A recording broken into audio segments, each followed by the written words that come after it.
네, 안녕하십니까. 대한의사협회 홍보이사 겸 대변인 김희연입니다. 바쁘신 와중에 오늘 수가협상제도의 합리적인 개선 방안 마련 토론회에 참석해 주신 분들께 감사드립니다. 오늘 토론회는 수가협상제도의 현황 파악과 함께 문제점을 공유하고 이를 통해 구체적인 대안을 모색하고자 개최하게 되었습니다. 오늘 하는 제목이 수가 협상인데요. 사실 저는 대구가 창녕이 고향이고 대구에서 55년을 살았습니다. 주변에 온 가족이 전부 다 의료 현장에 있습니다. 의료 현장을 너무 잘 압니다. 그런데 작년에 국감 때 제가 21대 국회인데 국회 생기고 처음으로 필수로 수가에 대해서 국감 때 처음 질의를 하고 보건복지부에 제가 질타를 했습니다. 그래서 현장에 있는 우리 의사들이 야, 공공의대 만든다는데 이거 어떻게 해야 되나? 진짜 이게 의대 정원이 부족하나? 아니, 아이고, 이모 그런 게 아니고요. 거리에 가서 데모하고 난립니다. 근데 제가 질의를 했는데도 불구하고 안 됐습니다. 왜 안 됐나 물어보니까 건정심 때문에 위원회에서 안 됐다 그래서 건정심이 상근이냐고 물었습니다. 상근이 아닙니다. 정부가 바뀌었으면 위원 바꿔야죠. 제가 국회 들어오기 전에 그런 위원회를 한 200개 했습니다. 우리 우주 분야 다 하고 국내 모든 위성 제가 다 추진위원 하면서 대통령 우주위원 하면서 다 했습니다. 그리고 그 외에 위원회, 과학기술경제위원회, 공무원들의 방패막이가 위원회입니다. 안 된다 할 때 핑계를 위원회를 대는 겁니다. 마찬가지입니다. 복지부 불렀습니다. 공단 불렀습니다. 왜 안 했어요? 오히려 깎였어요? 왜 안 됐어요? 한다고 약속했잖아요. 하니까 위원회에서 이렇게 민노총 한노총만 바꿨습니다. 이런 변명 아닌 변명하는데요. 필수 의료 지금 한 6분이 공공의대 한다고 지금 법안 내놨죠. 의사 없습니다. 특히 필수 의료 없습니다. 제가 대구 현장에서 주변에 보면 소아과 다 싫어합니다. 요새 엄마들이 너무 별나가지고 안 돼요. 그리고 수가 너무 낮습니다. 산부인과 똑같습니다. 응급 막 수사합니다. 사람 죽으면 시스템이 잘못됐는데 여러 가지로 힘듭니다. 의료 수가 400%는 최소한 필수 의료는 올려야 되고 제가 지역 수가도 저는 올려야 된다. 대구에서 의과대학 졸업하고 지금 저희가 41개 전 의과대학에 설문조사 다 돌렸습니다. 졸업한 뒤에 무슨 과 선택할 거냐. 근데 지역에 40%가 대구에 의과대학 4개 있습니다. 40%가 수도권에 가서 피부과, 성형외과, 이런 진짜 돈 잘 버는 그건 다 이동하면 지역에 안 됩니다. 제주도하고 경북 저희 동네 대구 중에서도 동굴 이런 제가 살고 있는 데는 대형 병원이 없습니다. 근데 수도권은 11개 6,600병상이 지금 곧 오픈할 겁니다. 그래서 여러 가지 정책들이 이제 공무원들이 오늘 과장님 손호준 과장님 오셨죠? 그냥 이거 이벤트로 지나면 안 됩니다.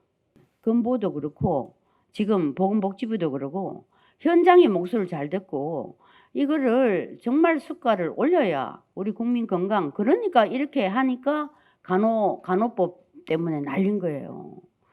그리고 공공의대가 지금 난리예요. 그러니까 이런 모든 현안은 이미 우리 책에도 다 있고 제가 어쨌든 열심히 지원을 하도록 하겠습니다. 오늘 좋은 성과 바라고 손호준 과장님 꼭 보고 잘하시고 장관님한테까지 보고가 돼서 수가 협상 올해는 반드시 어김없이 저는 또 국감 때도 또 할 겁니다. 더 높은 레벨로 할 겁니다. 여당이지만 그래서 어쨌든 좋은 성과 바라겠습니다. 감사합니다. 네. 오늘 이 토론회는 대한의사협회와 대한약사회가 수가제도의 개선이 필요하다는 공통된 인식을 가지고 앞으로 더욱 발전된 수가협상 제도를 만들어가기 위해 두 단체가 토론회를 공동으로 주관하게 되었습니다. 그만큼 특정 직능을 떠나 수가협상에 참여하고 있는 공급자 단체들이 매년 진행되는 수가협상 계약 체계가 더 이상은 이대로 흘러가면 안 되겠다는 공통적인 의지를 보여주는 토론회라고 생각합니다. 환산지수는 의료행위, 조제행위, 상대가치 점수당 단가를 의미하는 것으로 매년 경제성장, 물가, 가입자 수 등 거시적인 지표를 사용하여 보건의료기관의 경영 유지를 위한 최소한의 원가를 보존해 주기 위한 조정 기전입니다. 공급자 단체에서는 수가 협상을 두고 한 해 농사라 비유할 만큼 공급자 단체들과 각 단체들의 회원들에게 수가 협상 결과는 아주 중요하고 민감한 사안입니다. 그럼에도 불구하고 매년 수가 협상 진행 과정에서 적정 인상률에 대한 이해 당사자 간의 불필요한 소모전이 지속되고 있고 수가 협상 결과에 대해서는 협상의 체결과 결렬 여부에 관계없이 모든 단체가 결과에 만족하지 못하는 현실입니다. 공급자가 요구하는 적정 수준의 수가에 대한 수가협상 당사자들 간 간격의 차이는 있을 수 있습니다. 다만 그 간격의 차이를 좁혀가는데 상호 신뢰와 대화 그리고 객관적인 자료 제시를 통해 진정성 있는 협상이 이루어져야 하지만 현실은 그렇지 않은 상황입니다. 물론 적정 보상체계 구축을 위해서는 수가 협상으로 결정되는 환산지수뿐만 아닌 다른 수가 결정 요인들에 대해 통합적인 검토가 필요한 것이 사실입니다. 그럼에도 불구하고 오늘 이 자리는 수가협상 제도 개선이라는 주제에 포커스를 맞추어 어떻게 하면 보다 공정하고 객관적이며 협상 당사자들이 상호 신뢰 속에서 균형점을 찾아갈 수 있을지에 대해 의견을 모아갈 수 있는 자리가 되기를 기대합니다. 아무쪼록 오늘 발제와 토론을 통해 모아진 의견을 토대로 협력적이고 공정한 수가협상 제도를 구축하여 보건의료인들의 적정 보상 방안을 통한 안정적인 보건의료 제공 시스템 구축과 보건의료 서비스 질 향상을 도모하고 나아가 더 나은 보건의료 체제를 만들어 건강보험제도 발전과 국민 건강 증진에 이바지할 수 있는 결과로 이어지기를 바랍니다. 안녕하십니까. 대한의사협회 상근부회장 이정근입니다. 오늘 이필수 회장님 참석하셔야 되는데 불가피한 그 사정으로 인해서 대신 참석하게 된 점 송구스럽게 생각합니다. 먼저 이 수가협상의 합리적인 개선 방안 마련 토론회 개최를 갖다 진심으로 축하드립니다. 바쁘고 고된 의정 활동에도 불구하고 이렇게 토론회를 마련해 주신 국민의힘 조명희 의원님, 더불어민주당 전혜숙 의원님께 존경과 감사를 표합니다. 아울러 오늘 토론회를 갖다 공동 주관해 주신 대한약사회 최광훈 회장님께도 감사 인사드립니다. 바쁜 일정에 주제 발표를 해주실 우병식 의료정책연구원장님, 토론자이신 조정우 의협보험이사님, 박영달 대한약사회 부회장님, 송기민 경실련 보건의료위원장님, 지영건 차학과대학교 교수님, 김문수 건보공단 급여혁신실장님, 손호준 보험정책과장님께도 감사 인사드립니다.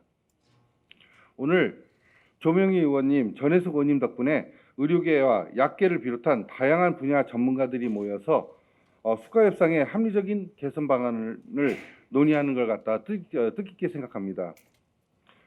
이필수 회장님은 2019년 수가협상 단장이셨습니다. 그리고 2021년, 22년, 23년 의협회장으로 수가협상에 참여하셔서 단 한 번도 이 수가협상 체계에 대해서 실망감과 자괴감을 느끼지 않은 적이 없었습니다. 수가협상 당일까지 심지어 수가협상 중에도 이 밴딩폭을 공급자는 전혀 알 수 없는 이 깜깜이 협상, 공급자의 의견은 아예 반영조차 되지 않는 이 밴딩폭의 결정, 공급자 단체끼리 서로 눈치를 봐야 하는 이 서글픈 현실, 새벽까지 이어지는 이런 소모적인 협상과 수가 결정의 마지막 순간에 일방적으로 던져지는 이 공단 측의 수가 통보는 10여 년 이상 지속되었습니다. 협상단과 의료계는 항상 깊은 자괴감과 분노감에 빠졌습니다. 작년에 조명희 의원님의 국감 지적 후에도 개선한다는 공단과 회의는 몇 번 있었지만 공급자 단체가 보기에는 개선된 것이 전혀 없었습니다. 이제는 획기적인 개선책이나 대안이 모색돼야 될 시점이 왔습니다. 즉각적인 건정심의 구조 개편이 필요한 시점입니다. 24명의 공급자 중에서 공급자 8명에 불과한 이런 기울어진 운동장에서 공급자 의견은 무시가 되고 있고 재정운영위원회에 이 공급자는 단 한 명도 없습니다. 이 수가협상의 밴딩 결정에 공급자 의견이 아예 반영되지 않는 게 공정합니까? 합리적입니까? 재정위원회 공급자도 참여해야 합니다. 오늘 이 토론을 기점으로 수가협상 구조의 대대적인 개편이 필요합니다. 오늘 토론회에서 충분한 토의를 통해서 국민과 의료계 모두 만족하고 합리적인 수가협상의 개선 방안이 마련돼서 우리나라 보건의료 발전에 도움이 되길 기대합니다. 대한의사협회도 합리적이고 효율적인 수가협상의 대안 마련을 위해서 국민과 정치권, 정부와 활발히 소통해 나가도록 노력하겠습니다. 끝으로 오늘 토론을 마련해 주신 관계자 여러분, 주제 발표, 지정 토론에 참여해 주신 모든 분께 감사를 드리고 건승을 기원합니다. 감사합니다. 먼저 발제를 맡아주신 우봉식 의료정책연구원장님은 현재 대한병원장협의회 공동회장 등으로 활동하고 계시며 IM재활병원 병원장으로 계십니다. 발표를 부탁드리겠습니다. 네, 안녕하십니까. 소개받은 우봉식입니다. 제가 오늘 요양급여 비용 계약에 대해서 짧은 시간을 배정받아서 굉장히 좀 빠른 진행을 하려고 합니다. 제가 오늘 말씀드리고자 하는 것은 이 수가 계약에 국한돼서 말씀드리는 것이 결코 아니다라는 말씀을 먼저 전제하고 드리겠습니다. 우리나라 의료가 지금 완전히 붕괴냐 아니면은 새롭게 도약할 것이냐, 사실 그 기로에 서 있고 수가 계약은 그 한 조각에 불과한 상황입니다. 그래서 어떠한 문제들이 그 기저에 깔려 있고, 그리고 우리는 무엇을 바꿔야 되는지에 대해서 전체적으로 한번 제가 훑어서 말씀을 드리도록 하겠습니다. 자, 먼저 이게 계약을, 우리가 지금 계약을 하고 있습니까? 우리 이 참여하고 있는 우리 단체장님들 아마도 그 마음 속에 우리가 지금 계약을 하고 있다라고 생각하시는 단체장님들 안 계실 것 같아요. 제가 보기에 우리 약사회 회장님도 계시지만은 올해 이제 약사회 회장님이 드디어 설국열차에 약사회가 이제 올라오셨어요. 드디어 설국열차에 탑승을 하셨습니다. 이제 수가 계약자라고 하는 이 파국을 향해 달리는 설국열차에 드디어 약사회도 올해 이제 참가를 하신 것을 환영합니다. 여러분, 계약에 이제 먼저 수가 계약자 이렇게 변해 왔어요. 과거에는 이제 고시를 이제 협의를 하다가 고시를 하죠. 고시를 한 게 이제 77년도에 의료보험이 이제 제도가 도입이 되면서 고시를 합니다. 그 다음에 이제 99년도까지 하다가 수가 계약제가 된 게 2000년도에 이제 건강보험공단이 이제 통합해서 출범하면서부터서 이제 계약제가 시작이 되었어요.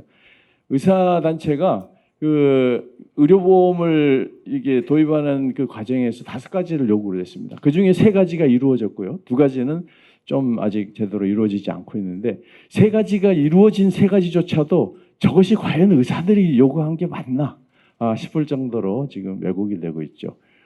이 3가지 이루어진 것, 의보수가 계약제인지 아닌지 잘 모르겠고, 심사기구를 독립화하라고 했더니 철저히 아주 그냥 규격화해가지고 의료의 창의성을 말살시키고 있고, 보험 관리를 통합화하라고 했더니 거대 공단이 되어서 거의 숨을 못 쉴 정도로 그냥 공급자 측을 압박하는.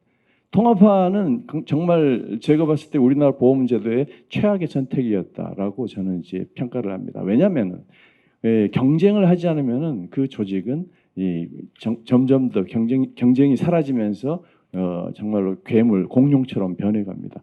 일본이 지역과 직장으로 계속 유지하고 있으면서 경쟁하고 보험료를 효율적으로 활용하고 있는 것에 비해서 굉장히 다른 모습들을, 자율성이 없어요. 우리는 통합이 되어 있기 때문에 다른 지역에 쓸 것을 내가 빨리 많이 소비해 버리는 것이 최상의 우리 선택지가 되는 것입니다. 그래서 우리는 보험료를 아끼고자 하는 동기가 전혀 없는 구조죠. 얼마나 잘못되었습니까? 두 개 되어 있지 않은 의료보험 수가의 현실화, 당연지정제, 이것도 참 다시 두 번 말하면 마음 아픕니다. 자, 이게 전 슬라이드. 계약에 대해서 한번 살펴보시죠. 우리가 계약이라 그러면은 청약을 하고 뭘 하겠다고 청하는 거예요. 신청을 하죠. 그것을 승낙을 해줘야지 계약이라 그래요. 대륙법도 그렇고 영미법도 그렇고 공통적으로 청약과 승낙이 계약의 그 가장 핵심 요건이 됩니다. 우리 민법에서도 이렇게 계약의 성립에 대해서 이야기하죠. 민법 제2장 1절 1관에 보면은 계약의 성립에 대해서 나와 있는데요. 계약과 청약의 구속력이 527조에 있어요. 민법. 계약의 청약은 이를 처리하지 못한다. 내가 약속하겠다고 신청을 하면 처리하지 못한다는 거예요. 그 다음에 그 신청된 그 약속이 저 사람에 대해서 승낙이 되어야지 계약이 성립하는 거죠. 영미법과 대륙법이 공히 이 계약에 대해서 정의하고 있는 그 바를 이제 따라서 이야기하고 있어요. 자, 우리가 지금 승낙하고 있습니까, 여러분? 아니죠. 그래서 계약이라고 말하기 어려운 그런 계약을 하고 있다. 계약과 관련되어 있는 수가계약과 관련된 가장 두 가지 핵심의 법이 국민건강보험법 제42조와 45조가 있어요. 42조는 여러분 잘 아시는 요양기관 당연지정제예요. 어느 기관이든지 반드시 이 건강보험을 보게 되어 있어요. 전 세계 유일입니다. 정말로 유일이에요. 저는 이따가 사진 하나 보여드릴 텐데요. 러시아도 가봤고 북한도 가봤어요. 중국도 가서 이제 많은 북한에서 평양 산호도 들어가 보고요. 러시아의 많은 철도병원을 비롯해서 많은 병원들을 가봤어요. 근데 분명한 것은 그런 사회주의 공산주의 국가조차도 이렇게 자유롭게 당연지정제가 아닌 우리나라 같이 100%가 아니에요. 자유롭게 자기가 진료를 할 수 있는 제도적인 그런 공간이 있다라는 거예요. 우리는 근데 100%예요. 100%. 당연지정제. 그다음에 45조. 선택의 여지가 없는 계약이 강제되어 있는 45조. 5월 31일까지 계약을 하게 돼 있죠. 여러분들 수고 많이 하세요. 항상 보면 밤을 왜 새는지 모르겠어요. 의미도 없는 걸 왜 자꾸 밤을 새세요. 건강 해치면서. 그러고 나서 안 되면은 이제 한 달에 또 이제 이 건정심, 여기 심의위원회는 건정심을 말합니다. 여기 심의위원회에서 의결을 하게 돼 있어요. 그래서 그냥 고시를 하는 거죠. 이게 무슨 계약이냐, 고시냐, 아니면 뭐냐 도대체 이 정체가 뭐냐? 묻고 싶죠. 왜 그렇게 그런 구조가 되느냐? 법적인 문제가 있어요. 건강보험법에 의해서 이게 심의위원회가 구성이 되는데 건정심이 이렇게 되어 있는 거죠. 건정심에 근로자단체, 농업인단체 이렇게 시민단체 이렇게 의료계 대표하는 단체 이렇게 되어 있어요. 그런데 보면은 의학계 대표가 8명. 겉으로 보기에는 대략 좀 비슷하게 좀 균형을 이루는 것처럼 다른 나라하고 보여요. 그래도 천만의 말씀이에요. 그렇지 않습니다. 나중에 다른 나라를 보시면은 이해가 될 겁니다. 이제 공단 재정위원회는 완전히 이거는 불공정 구조예요. 아예 원천적으로 그 재정위원회는 공급자 자체가 의견이 들어가지를 못하죠. 그러니까 직장 가입자, 지역 가입자, 공익 이렇게 해서 구성이 되어 있어요. 그러다 보니까 여기에는 공급자가 단 1도 없습니다. 저 이걸 보면서 이게 19세기 미국의 실제 노예를 팝니다라고 하는 신문에 광고가 난 거예요. 흑인을 파는데 농장일하는 탄광일하는 기구라 그래요. 기구, 도구. 사람을 도구로 보는 거죠. 여러분, 건강보험 당연지정제라는 우리는 좋은 글씨를 받고 있는데 이 팔려온 노예는 어떻게 되느냐? 슬레이브 브랜딩, 이 낙인을 찍어요. 이 뜨거운 이 쇠로 달군 이 쇠로 내 물건이라는 낙인을 찍습니다.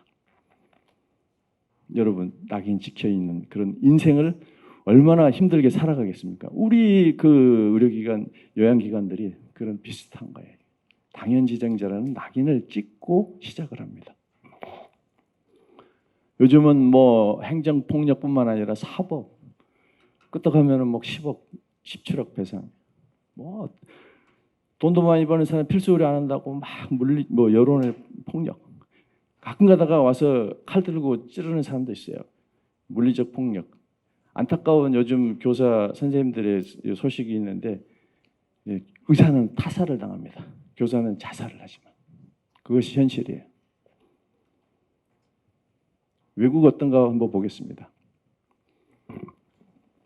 일본요. 우리하고 가장 보험과 모든 구조가 유사한 일본이에요. 일본. 핵심으로 내각에서 의료비 총액을 먼저 결정합니다. 합리적으로 결정을 해요. 이 총액을 그냥 결정하지 않습니다. 모든 데이터를 받아가지고 내각이 책임을 지고 결정하는 거예요. 우리 같이 도대체 얼마 줄 건지 그 전날까지 알 수 없는 이상한 구조의 그 결정이 아니에요. 총액을 일단 결정하는 것이죠. 그 다음에 그 총액을 가지고서 이 의료보험부에 사회보험심의회 의료보험부에로 내려보내고 여기에서 이 전체적인 아웃라인을 잡은 다음에 이제 이 중앙사회보험의료협의회로 이제 내려보냅니다. 여기서는 이제 의료비의 배분을 결정하는 것이죠. 그래서 결국은 의료비 총액 결정하고 중의협이 이제 핵심적인 역할들을 하게 되어 있는 것이에요. 그 세부적인 구조를 보면은 이렇게 되어 있습니다. 중의협에 20명의 위원이 있는데요. 의학계가 대표가 7명입니다. 의사, 치과의사, 약사가 이렇게 되어 있고요. 보험자, 사용자 7명. 뭐 비슷하게 되어 있는 것처럼 보여요. 이제 실제로 이 구조를 보면은. 그런데 내부를 이렇게 보면은 전혀 다르습니다. 물론 여기 의사가 5인 것도 많이 다르죠. 진료수가 개정 절차가 대충 이렇습니다. 의료 경제 실태 조사를 2년마다 하고 약가 조사, 경제 조사 전체적인 재정당국 협의를 그 전년 12월에 하고 중의협의 여러 가지 절차를 거쳐서 그 매 2년마다요. 4월 1일 날. 근데 이제 최근에 일본이 이제 법이 바뀌어 가지고 내년부터 쓴 6월 1일에 이제 수가를 개정 고시합니다. 그래서 매년 이제 앞으로는 6월 1일에 그 고시가 되게 되어 있습니다. 그 과정에서 핵심을 그 역할을 하고 있는 게 바로 이 전문부예요. 전문부에. 여기 의료보험 사회보험 의료협의회 총회가 있지만은 사실은 이 전문부에서 거의 다 조율에 대해서 올라갑니다. 우리 말하자면은 이 국회로 말하면은 이 소위원회에서 다 조율해서 올라가는 거하고 똑같은 거예요. 다 조율합니다. 조율했는데 여기 보면은 진료 수가 개정 결과 검증부에 약가 전문 각 전문가들이 활동을 하는 거예요. 의사, 약사 뭐 이렇게 경제학자 이런 분들이 다 여기서 활동을 해서 결정되는 것을 가지고 갑니다. 그러니까 거기에서 무리하거나 전혀 엉뚱한 결과가 나올 수가 없는 것이죠. 또 물론 소위원회에서도 역시 또 다른 각도에서 피드백을 넣습니다. 네, 구조가 이렇다는 거죠. 내각은 거시적 그 관리를 하고 여기 중의협에 상당히 많은 자율권을 주고 신의료 기술을 또 적용하는 데 있어서는 전문가의 재량권을 많이 주고 있습니다. 법으로 강제하지는 않는다는 얘기. 신의료 기술. 미국 SGR 모양 뭐 잘 아시니까 뭐 미국식 조삼모사예요. 그냥 뭐 일이 좋다 많은 것 같으면 갑자기 빼고 뭐 적은 것 같으면 또 올려주고 하는데 사실은 뭐 여기 균형 예산법에 근거해서 시제건 됐지만은 이게 문제가 많다는 걸 인식하고 폐기되기까지 17개나 되라는 법안을 계속 통과시켜 가지고 이 법을 무력화시키죠. 그 SGR 모형을. 그래서 결국은 뭐 2015년 4월에 오바마 정부의 마크라가 이제 시행되면서 폐기되는 그런 그 구조. 그 다음에 이제 제기된 것이 밉스, 뭐 APM 이런 것들이 이제 도입이 되고 있습니다. 독일도 뭐 보면은 이 연방과 주 단위에서 이제 계약이 이루어지는데 연방에서는 연방 그 의사협회하고 연방 건강보험 의료보험 조합 연합회하고 계약을 합니다. 그래서 아주 이거는 어찌 보면은 이제 이 포괄적 계약이죠. 뭐 디테일한 계약이 아니고. 그래서 그 밑에 내려가면 주 단위에서 이제 또 계약이 이루어지는데 이게 실질적인 계약이라고 보시면 되겠습니다. 그 다음에 내려가면은 이제 주 보험의사 협회에서 그 비용을 배분을 하게 됩니다. 어느 쪽에 어디를 주고 이렇게 하기 때문에 보험의사협회에 가입된 의사들만 그 안에서 이제 수가를 받는. 가입 안 하면 나는 일반 진료 하는 거예요. 내 자유로. 난 보험 안 하겠다. 그러면 안 하는 거죠. 뭐 우리나라 같으면 이제 그렇게 하면 성형외과 같은 데 가입 안 하겠죠. 뭐 그럼 뭐 가입할 필요가 없는 거니까요. 그래서 보험의사협회가 주도권을 가지고 하기 때문에 굉장히 파워풀한 말하자면은 뭐 독일 의사회도 있지만은 보험의사회가 더 지금 실질적인 힘을 가지고 있다고 볼 수 있겠습니다. 대만은 아시다시피 98년대 총액계약제 했죠. 총액계약제 해가지고 있는데 그렇지만은 대만도 그 건강보험을 도입하면서 그 총액계약제를 이제 비용 때문에 하긴 했는데 여기도 계약을 자기가 이제 원하는 사람만 계약을 하게 돼 있어요. 그러니까 실제로 계약을 전체적으로 92.6% 정도가 계약을 하고 있고 병원은 100%, 의원은 89%가 이제 계약을 체결해서 수가를 받게 되어 있는 거죠.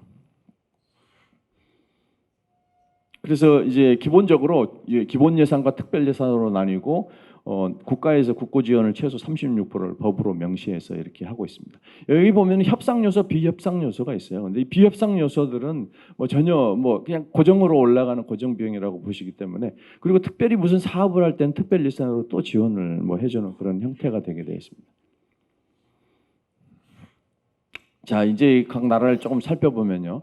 공보험에 어떻게 들어오느냐. 이제 일본은 아까 말했듯이 이 지역에 지방 후생국이 있습니다. 지방 후생국에 내가 의료 그 보험 진료를 하겠습니다라고 이제 신청을 하는 거죠. 그러면은 거기에서 이제 지정을 하는 그런 형태가 되어 있어요. 미국은 그 메디케어에 내가 참여하겠다 세 가지 타입이 있어요. Participating Provider는 내가 참여를 이제 하겠다고 해서 그것이 수락하고 진료를 하는 청구도 하는. 비참여 의사는 참여는 하는데 사례별로 진료 청구를 하고 옵트아웃은 이제 아예 나는 프로그램에 불참하겠다. 뭐 이건 공보험이니까요. 뭐 HMO나 이런 다른 거는 아니고 공보험에 참여하는 구조가 이렇다는 겁니다.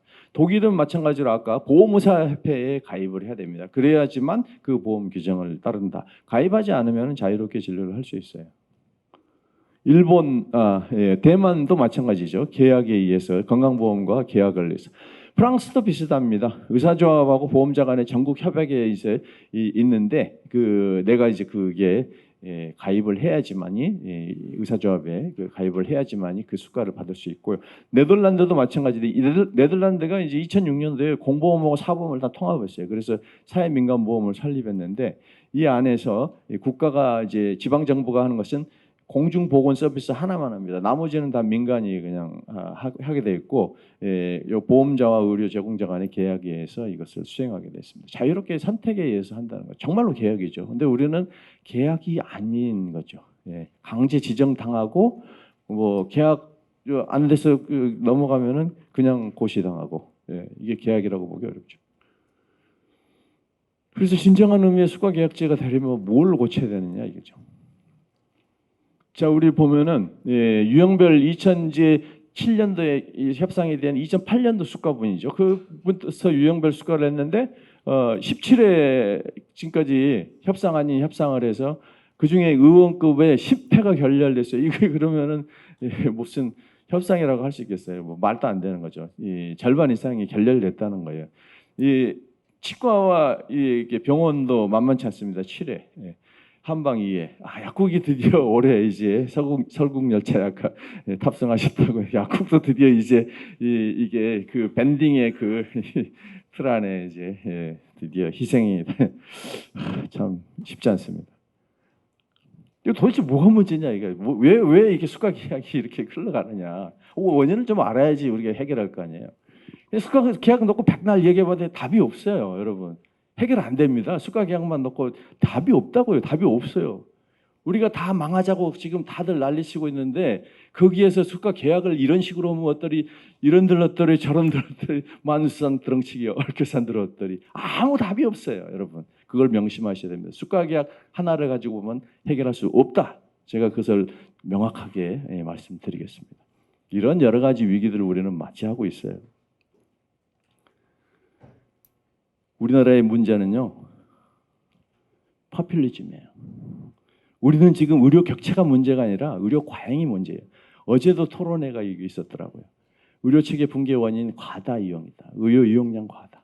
제한 없이 무제한으로 사용하게끔 국민에게 허용하는 유일한 나라입니다. 전 세계 유일한. 우리나라 참 유일한 건 많아요. CCTV 유일합니다. 전 세계. 앞으로 이게 얼마나 치명적인 결과를 낳을지 이제 시간이 증명해 줄 겁니다. 유일한 거 많습니다. 그 결과가 어떻게 되는가 보시죠. 경상의료비가 70년에서부터 2022년까지 이렇게 아주 급속도로 치고 올라오는 유일한 나라가 대한민국입니다. 드디어 2022년도에 OECD 평균을 넘어섰습니다. 9.3에서 9.7이에요. 이제부터서 레이스가 시작이 됩니다. 자, 레이스가 얼마나 끔찍하게 시작하게 될지 제가 보여드리겠습니다. 이 나라는 잘 아시는 천조국입니다. 미국이라는 나라예요. 예. 여기에 이 18% 2020년대 18%대까지 올라갔다가 지금 16%로 꺾였어요. 미국이 그럼 의료비가 줄었냐? 천만의 말씀. 2020년도에 이 코로나 때문에 경제가 붕괴돼서 일시적으로 올라갔어요. 의료비는 계속 상승하고 있습니다. 착각하지 마시기 바랍니다. 미국 절대 의료비 줄지 않아요. 자, 의료하고 비슷한 일본. 저는 다른 나라 OECD 갖고 의료를 가스라이팅 하지 말라고 주장하는 사람입니다. OECD는 표준이 절대 될 수 없어요. 국가마다 너무 환경이 다르고. 그런데 OECD가 이러니까 우리가 이러자 이것은 다 죽자는 이야기예요. OECD처럼 되어 있지 않는 제도에서 그렇게 따라가지 않는 건 다 죽자는 이야기예요. 단언합니다. 가스라이팅 하지 마라. 그나마 우리가 참고할 수 있는 나라 오직 한 나라 일본 있습니다. 전 세계에. 일본 너무나 그 초고령 사회를 잘 대응했고 지금은 일본은 더 이상 의사 늘릴 필요도 없고 그다음에 병상도 계속 1993년 OECD 기록 이후부터 계속 병상수를 줄이고 있는 나라예요. 그래서 일본은 의료비 노인에 의한 의료비를 극복했다고 이미 선언을 했어요. 우리나라가 그런 나라를 본받지 않고 어느 나라를 벤치마킹 하겠습니까? 망해간 나라를 벤치마킹 하겠습니까? 전혀 우리하고 맞지 않는 나라를 벤치마킹. 정신없는 이야기를 자꾸 하시는 분들 많은데 정신 좀 차리시기 바랍니다. 일본이 과거에 이쯤에 있었어요. 그 90년도에서 2010년 사이. 우리가 지금 2010년에서 지금 굉장히 빠른 속도로 2020년까지 이 즈음에서 이게 그래프가 좀 깨졌네요. 일본이 주황색입니다. 따라서 이렇게 쫙 올라가죠. 우리가 여기서부터 아주 급빛으로 올라가고 있는 모습을 볼 수 있어요. 그 다음에 어떻게 될 것이냐는 거죠. 일본 이렇게 이제 됐어요. 이것이 무슨 이유라고 생각하십니까? 숫과 천만의 말씀. 정책의 승리예요. 우리나라는 지금 정책이 작동하지 않습니다. 어떻게 작동하지 않는가를 보여드리죠. 일본이 노인 인구가 10.9에서 15.7 가는 그 87에서 97년 사이에 의료비는 동일했어요. 우리나라는 같은 그 10.8에서 15.7에 의료비가 5.9에서 8.4까지 폭증합니다. 왜 이렇게 됩니까? 병상 수를 계속 늘리니까 이렇게 되는 거예요. 병상을 계속 늘리니까 자원이 계속 부족해요. 그러니까 의사도 계속 더 뽑아야 되고 의대도 증원해야 되고 간호사도 간호대도 증원해야 되고 계속 증원하고 좀 설국열차. 저는 그것을 의료 포퓰리즘이라고 말합니다. 프린스턴 대학의 이안 베르너 밀러라는 이 정치학 박사가 이 재밌는 책을 냈어요. 이게 누가 포퓰리스트인가? 포퓰리즘의 특징은 반엘리트주의, 그 전문가의 의견을 무시하는 거예요. 두 번째로 반다원주의예요. 다양성을 인정하지 않습니다. 정하면 따라와. 그게 포퓰리즘이에요. 그리고 소수의 권력을 진 자기만이 국민을 대표한다고 말하죠. 차베스가 국민이다. 우리가 차베스다. 많이 듣던 이야기 같아요. 베르톨트 브레이트가 이런 말을 합니다. 모든 권력은 인민으로부터 나온다. 그러나 그렇게 나온 권력은 어디로 가나? 많은 생각을 하게 하죠. 의료 포퓰리즘을 극복하지 못하면 대한민국 의료는 망할 수밖에 없어요.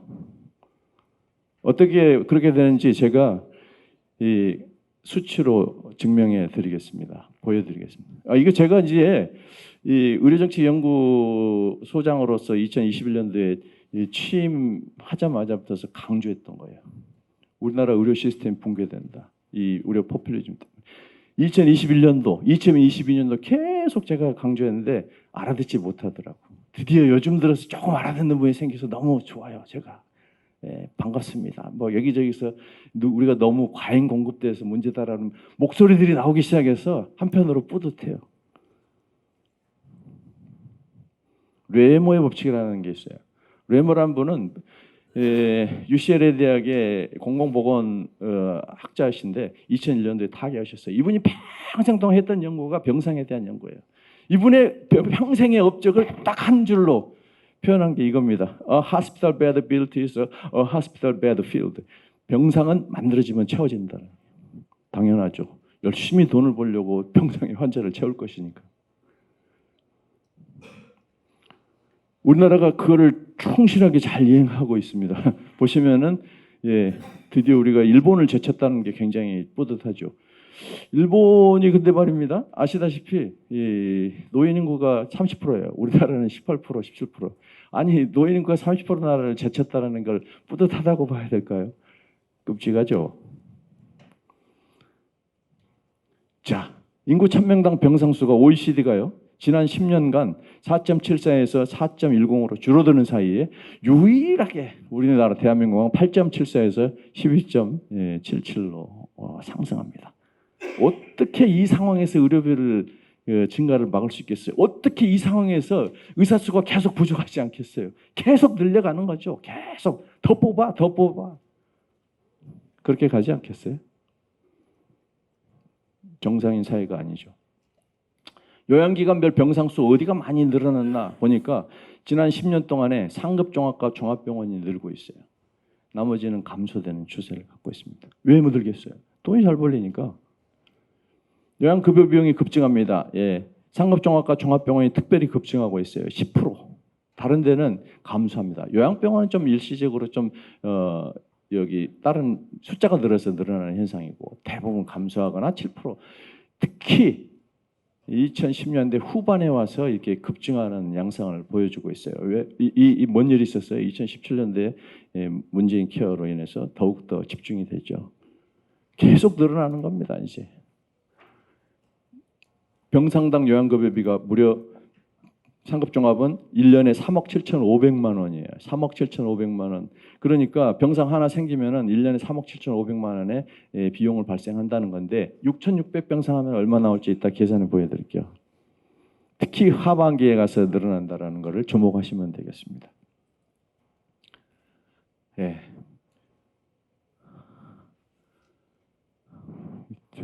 다시 왜 거꾸로 갔지? 이제 그게 끝이 아니다라는 거죠. 수도권에 이제 기다리고 있어요. 6천 아주 뭐 화려하죠. 뭐 상급종합병원들. 제가 보니까 이제 청라에 아산병원이 한 1,000병상 정도 들어가고 이 송도에는 연세대 병원이 들어가죠. 근데 서로 몰랐어요. 저기 들어갈지를. 그래가지고 지금 굉장히 서로 초조해야 한다는 그 뒷소문을 듣고 있어요. 거기에서 서로 박치기해서 누군가 죽을까 봐. 이제 6,600병상을 만들려면은 대략 계산해 보면 의사가 한 2,700명, 간호사가 한 8,700명이 필요해요.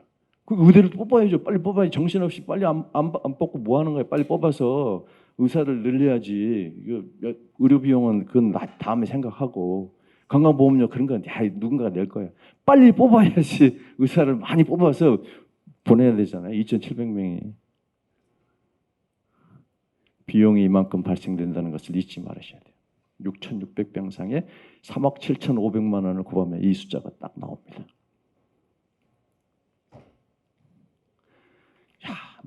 여기 보장성 강화 이후에 도대체 왜 저렇게 병원들 분을 지려고 하나 봤더니 돈이 너무 잘 벌려요. 제가 재무제표를 회계법인의 도움을 받아서 보장성 강화 문케어 하기 전 2014에서 2017, 18에서 21 4개년치 평균을 가지고 비교를 해보니까 30%씩 올랐어요. 매출이. 돈이 너무 많이 남은 거예요. 잉여금이 축적됐는데 잘 아다시피 대학병원이나 이런 비영리법인은 5년 이상 잉여금을 계속 축적해 놓으면 이거 나중에 세금 토해내게 됩니다. 그래서 빨리 뭔가 소진을 해야 돼요. 그게 뭐냐? 해법이 결국 분원인 거죠. 다 죽자는 얘기죠. 제가 이제 아까 러시아를 갔다 와서 젊은 시절에 제가 러시아 시장을 개척하러 좀 다녀봤어요. 이거 철도병원의 의사들하고 찍었는데 공공병원은 부패가 만연해 있어요. 매너리즘. 연말 되면 예산이 없어서 수술도 못합니다. 민간병원은 러시아도 민간병원이 있어요. 자기가 주로 치과나 안과 위주로 수가도 자기가 정해서 받을 수 있고 자기가 노력한 만큼 활기가 넘칩니다. 공공의료 제도의 치명적인 제가 죄송합니다. 이게 속어를 좀 써서 다른 걸로 도저히 표현할 방법이 없어요. 민간 병원은 잘못하면은 정부가 징벌도 하고 회초리도 드는데 공공병원이 잘못하면은 개기면은 죄송합니다. 방법이 없어요. 개기는 강력한 제공을 하는 힘을 갖고 있는 노조라는 조직이 있죠. 아니 14개나 공공의대 아까 우리 의원님 6개 아니고요. 14개예요. 14개 공공의대를 만들겠다고 이렇게 법을 발의해 놓고 있어요. 아 공공의대를 전국에다가 만들겠다는 거예요. 야 이분들 참 님비의 반대죠. 핀피죠. Please in my front yard. 아주 서로 아주 협조가 잘 됩니다. 여당 6개, 국힘 6개, 민주당 7개, 정의당 1개. 그래서 14개요. 여야가 없어요. 포퓰리즘에는. 공공의료 자꾸 공공의대 만들려고 하는데 현행 법이나 좀 잘 지키십시오. 라고 말하고 싶어요. 이렇게 되어 있어요. 공공보건의료에 관한 법률은 공공보건의료기관은 이런 거 하라는 거예요. 이런 거 하라는 건데 무늬만 공공병원 만들어서 직원이 편하고 즐거운 병원을 만들라는 게 아니고 이런 일 하라는 거예요. 법에 명시된 의무 다 하냐는 거죠. 자 여러분 우리나라의 국립의대 입학정원이 몇 명인지 모르셨죠? 906명이에요. 입학정원이 국립의대가 공공의대지 뭡니까? 입학금도 등록금도 민간병원보다 싸게 주잖아요. 국가의 세금으로 다 교수들 월급 주고 꼭 국립의대 병원이 공공병원이에요. 거기는 왜 공공 역할을 안 하는 거죠? 그거부터 지적하셔야죠. 우리 시민사회단체 우리 뭐 여러 단체들에서 정의를 말하려면 그런 걸 정의라고 말하는 거예요. 총 정원 3,058명이 30%가 공공의사예요. 공공의대예요. 더 이상 뭘 공공의대를 만들겠어요. 저렇게 해도 안 되는데 여기부터 잘하라고 말하고 싶어요. 지방의료원이 어느 정도 도덕적 해이에 빠졌는지를 단적으로 보여주는 2022년도에 지방의료원의 구조적 문제에 대한 분석을 한 데이터인데요. DRG-A 전문질환 그룹이에요. DRG-B 단순질환, 그다음에 DRG-C 뭐 이런 근데 DRG 전문질환 비율이 민간병원이 한 10% 정도고 공공병원은 2%밖에 안 보내요. 민간병원의 5분의 1밖에 안 보는 거예요. 재원 일수는 2배 가까워요. 그러니까 아주 편한 환자를 데리고 장기간 데리고 있는 게 공공병원이라는 거예요. 거의 요양병원 수준이죠. 그러다 보니 환자가 아니고 이제 그 종사자가 행복한 병원이죠. 그게 공공병원이에요. 그래서 막 계속 병상이 부족하고 의사가 부족하고 다 의사를 늘리면 된다고 말하는데 나중에 보험료는 누가 내실 건지 모르겠어요. 의사 늘리면 갈 것 같냐는 거죠. 필수 의료. 소아과가 왜 망했어요? 이대 목동병원 사건 이후에 의료진 구속되고 그 다음부터 소아과가 120%까지 뽑았던 데가 지금 16%예요. 전공의 지원율이. 저 올해 정말 걱정되는 게 응급의학과입니다. 응급의학과 대구의 뺑뺑이 이후에 막 그 조사받고 그랬는데요. 응급의학과가 벌써 하반기부터서 한 30여 명 뽑는데 4명인가? 뭐 그밖에 지원 안 했어요. 내년 이제 응급의학과 정말 걱정입니다. 외과도 그래요. 외과 뭐 이제 끄떡하면은 감옥 보내고 그러니까 우리가 극복해야 되는 건 포퓰리즘이에요. 포퓰리즘. 바람직한 진료 보수를 결정하는 4가지 요건이 이렇다고 글레이저가 이제 87년도에 굉장히 합리적인 이야기 같아요. 우리나라는 뭐 이런 합리성을 논하기 참 어려운 구조죠. 자원 소모량을 정확하게 반영하라는 거예요. 이렇게 계속 병상 늘리고 막 의사 더 뽑고 이런 정신없는 정책 하지 말고 미국이 왜 병상을 그렇게 적게 가져갑니까? 일본이 왜 병상을 93년부터 계속 줄입니까? 다 이유가 있는 거죠. 생각이 있는 거죠. 생각 없이 자꾸 하지 말라는 거예요. 대한민국. 지금 우리가 갖고 있는 이 엄청난 위기를 수가 하나로 해결하겠습니까? 천만의 말씀이에요. 수가는 one of them. 이 수많은 문제들을 어떻게 해결할 거예요?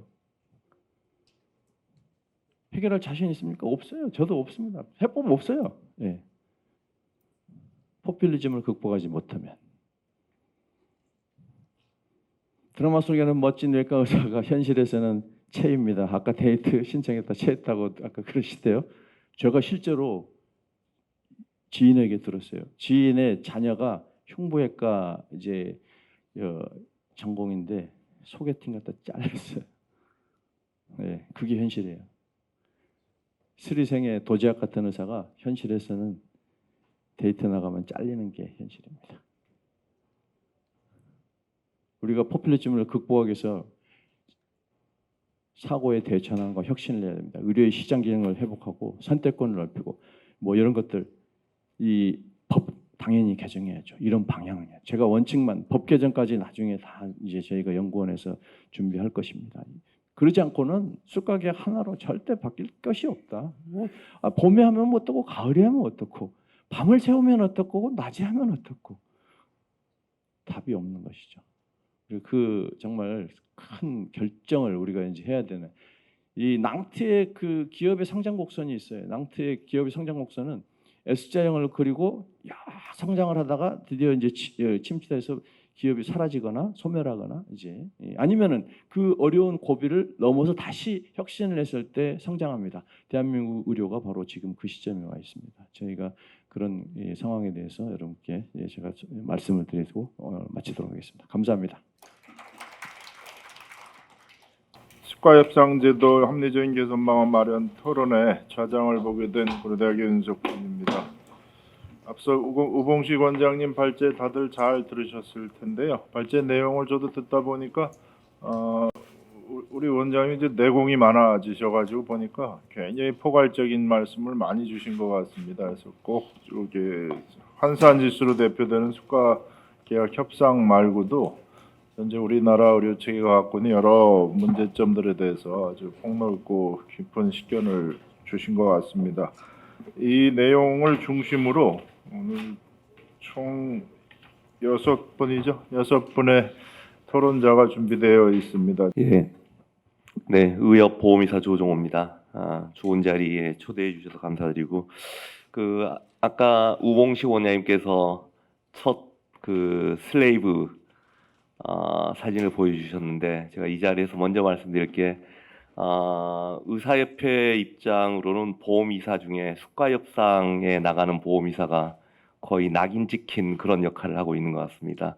저는 한 4번 가서 3번 결렬하고 1번 가까스로 어떻게 협상했다고 발표를 한 적이 있는데 아무도 하기 싫어하는 일이죠.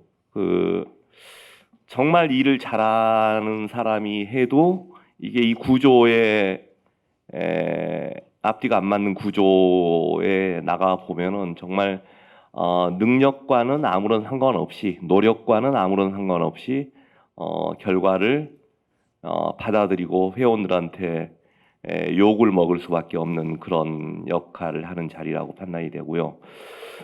몇 년 하면서 제가 이렇게 대한약사회와 함께 이런 자리를 같이 할 것이라고는 한 4년 전에는 생각지도 못했었습니다. 이게 약사회에서는 SGR 모형에서 거의 항상 1, 2위를 거의 했었고 저희는 항상 3, 4, 5위를 했었기 때문에 이 모형의 개선에 대해서 뜻을 같이 하는 시간이 올 것이라고는 저도 예측하지 못했었는데 코로나 시국이 지나면서 이제 코로나 때 아까 우리 우봉식 원장님 말씀하셨지만 코로나 때 대형 병원의 입원이나 이런 이용이 좀 줄고 코로나 직후에 이제 그 대형 병원에서 안 봐도 될 조금 경증, 중증 환자들이 우원급에 조금 더 쏠리면서 외래가 굉장히 활성화가 됐고요.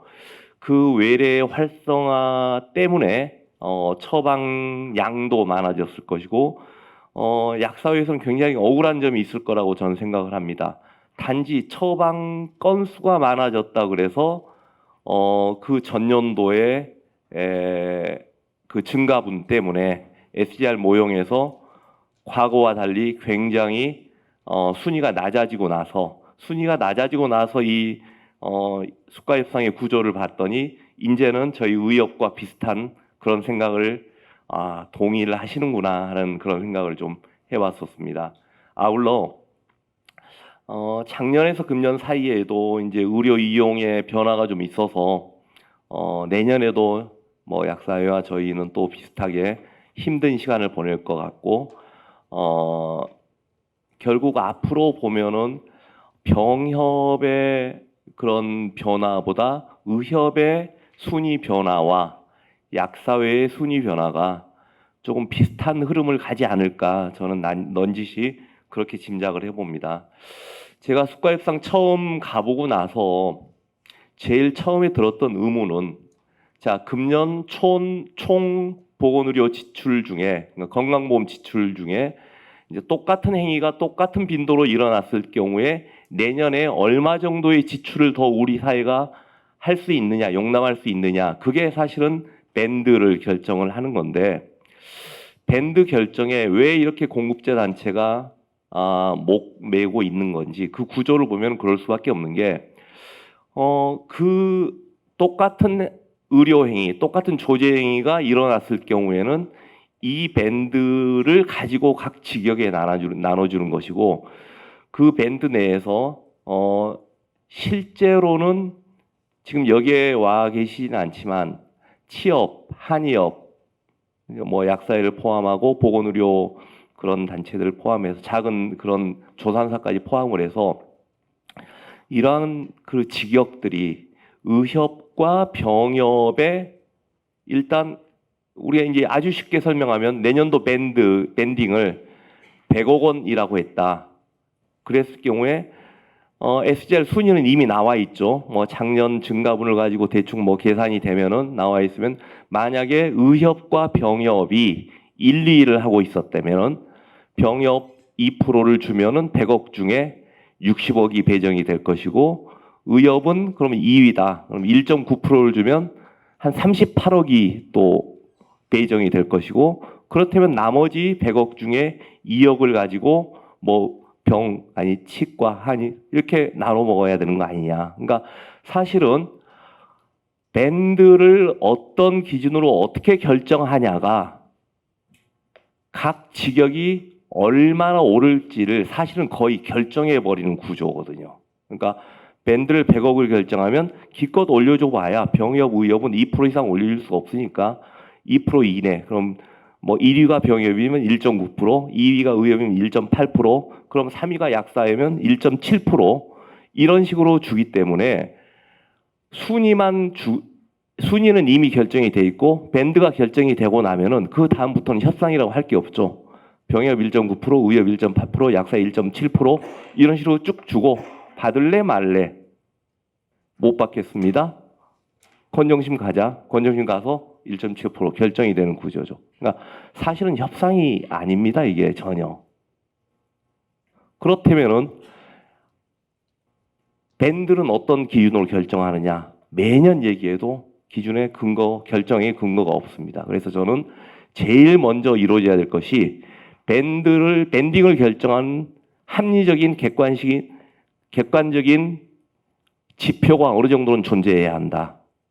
두 번째, SGR 순위, 뭐 이제 순위는 순위라고 하고 결렬이 됐을 때 마지막 건보공단에서 제시한 수치가 그대로밖에 받아들일 수 없는 결렬 이후의 결정 구조가 새로운 결정 구조가 꼭 생겨야 한다.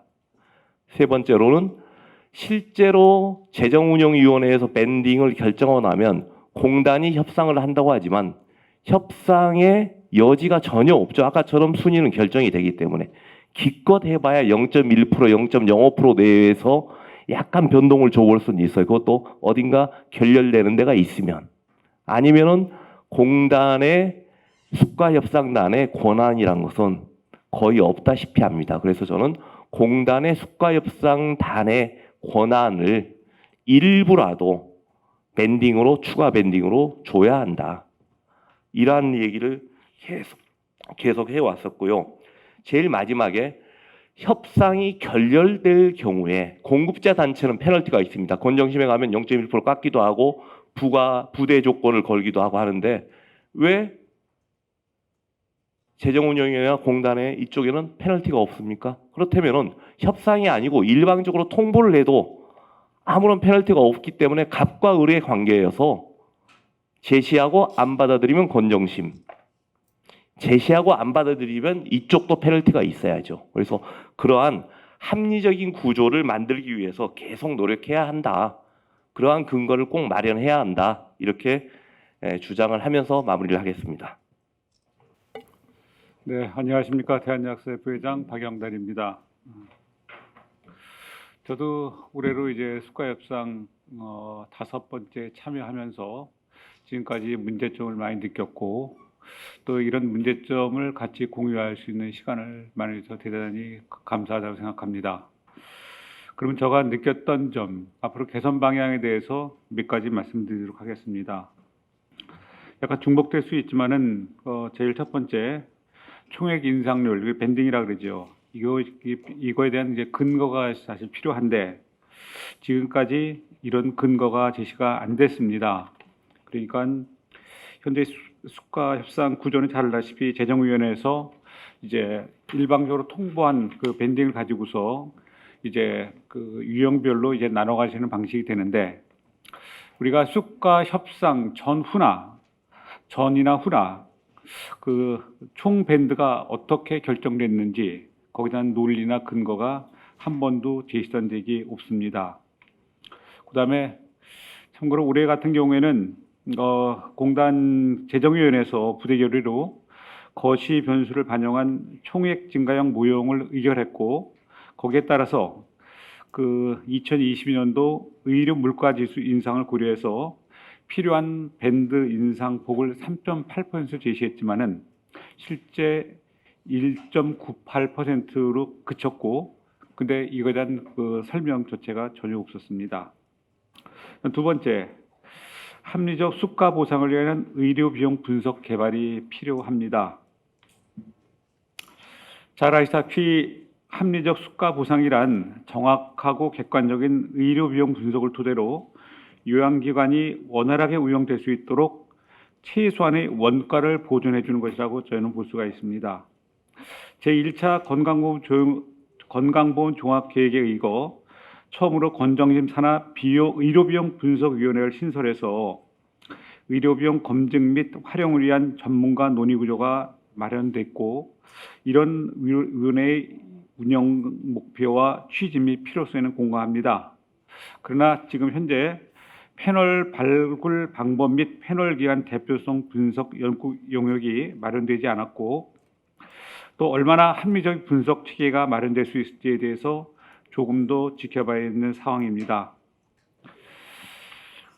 특히 그 분석 결과에 대한 해석 등에 있어서 이해 관계자의 의견이 적극 반영하여 합리적인 방식으로 공정하고 신뢰성 있는 결과가 도출될 수 있도록 해야 된다고 생각합니다.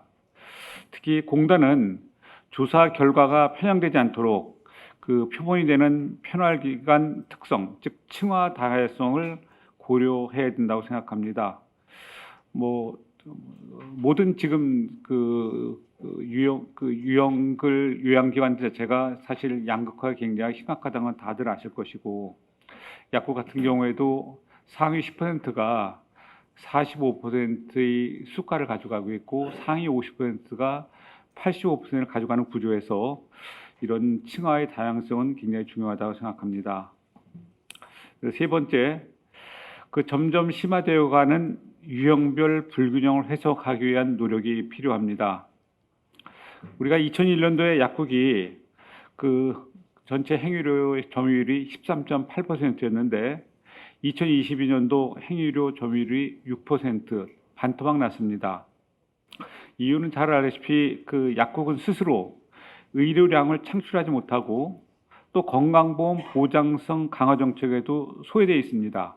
그래서 오직 처방전 증가량만 의존하고 있는데 그러다 보니까는 우리가 과거에 주 환산 주에서 1등, 2등을 했다 그러더라도 이 전체적인 그 점유율 자체가 지속적으로 하락하고 있습니다. 대표적으로 저희가 코로나가 2020년도, 21년도 터지고 나서 2022년도, 2023년도 저희가 수가 계약을 할 때 사실 SGR 값 자체가 우리 그 주재량 자체가 굉장히 감소하다 보니까는 실제적으로 SGR 값으로는 그 2021년도에는 그 13.1%, 그다음에 그 2022년에 10.95% 정도를 올려줘야 된다 나왔지만은 실제 두 번 다 그 3.6%로 고정됐습니다.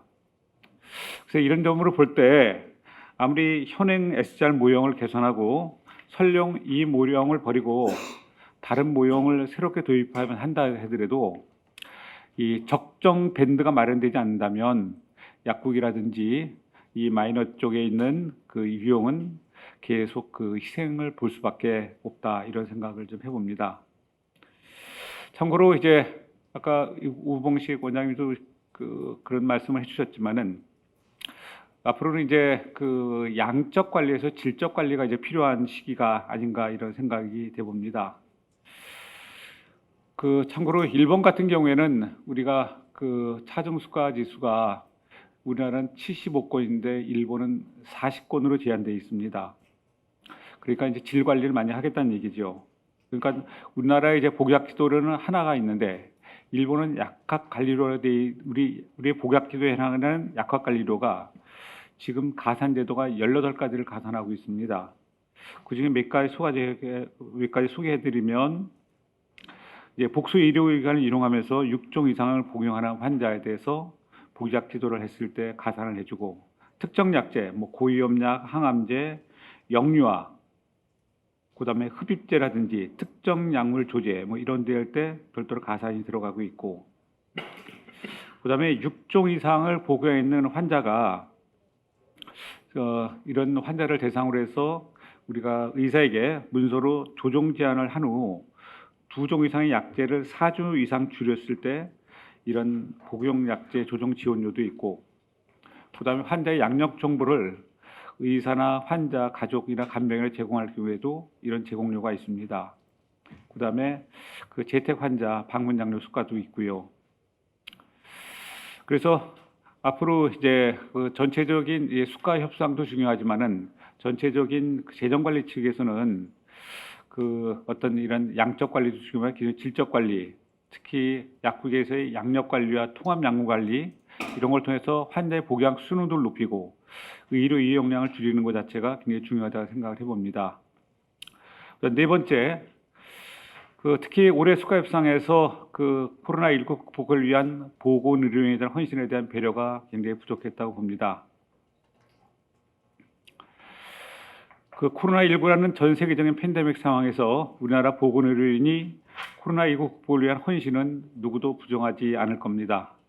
그럼에도 불구하고 일시적으로 코로나19 확진자 검사와 접종, 진료와 투약으로 인해 증가할 수밖에 없었던 행위로 수입을 환산지수 결정 과정의 행위로 증가분을 그대로 반영해서 그간의 코로나19 극복을 위한 보건의료인의 헌신에 대한 배려가 많이 부족했다고 생각합니다. 특히 약국 같은 경우 그 코로나로 인해 가지고서 의료량 감소로 고통을 받았으나 실제 보상 기조는 하나도 없었습니다. 대신에 2022년도 그 작년에 의료 이용량 자체가 잠깐 늘어나면서 2019년 대비 약 80% 정도 회복됐는데 환상지수 인상률을 반토막으로 깎아버렸습니다. 다섯 번째, 그 협상 결렬 시 합리성과 객관성을 담보로 한 독립적인 별도의 중재기구를 구성해서 운영해야 된다고 생각합니다. 현재 계획이 결렬될 경우 그 책임이 공급자에게 전가되는 구조입니다. 계약 결렬은 양 당사자 간 합의에서 이루어지는 건데 결렬의 책임은 양 당사자가 져야 되는데 현재는 그렇지 못하기 때문에 공정치 못하다고 생각합니다. 아까 발제문에서 나온 것처럼 그 독일에서 어떤 그 결렬이 됐을 경우 같은 경우는 주 의료보험조합연합회와 주 보험의사협회가 그 중재를 할 수 있는 중재위원회가 있고, 그다음 중재위원회에서 3개월 이내에 어떤 다수결로 해서 그 계약 내용을 다시 조정 확정하고, 그다음에 중재위원회 결정될 때까지 임시로 3개월간은 그 기존 계약을 준수한다고 하고 있습니다.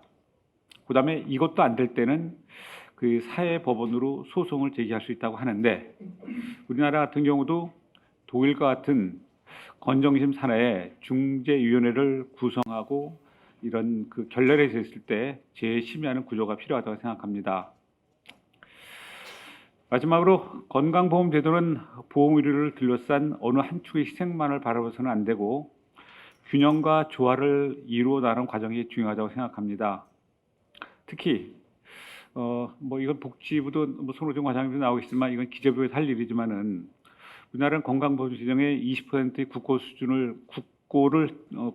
20% 수준의 그 상한선에서 국고를 지원을 해줘야 되는데 현재 저희가 15%는 내외로 되어 있습니다. 특히 뭐 올해도 뭐 건강보험료를 뭐 동결하겠다는 의견이 많은 걸로 알고 있는데, 이렇게 가지고서는 전제 밴드 총량을 누릴 수 없고 결국 이제 원가 보상에 굉장히 문제가 되었다고 생각하고 있습니다.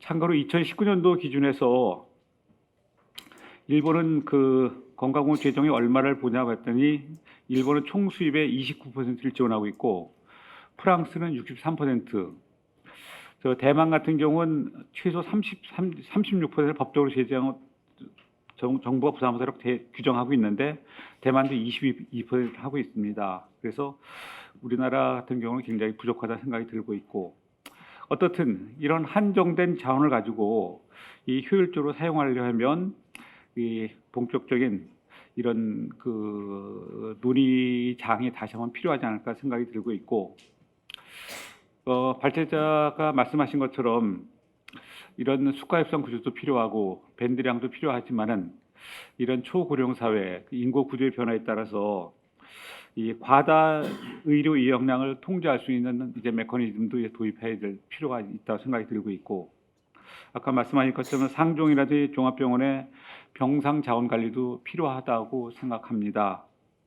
또한 우리나라처럼 이제 전문가 일반의약품 이제 비율 자체가 이런 그 왜곡된 이런 구조화에서는 그 상당히 문제가 발생되기 때문에 의약품 재분류를 통한 이런 셀프 메디케이션 도입도 이제 적극적으로 검토할 시기가 아닌가 생각이 듭니다.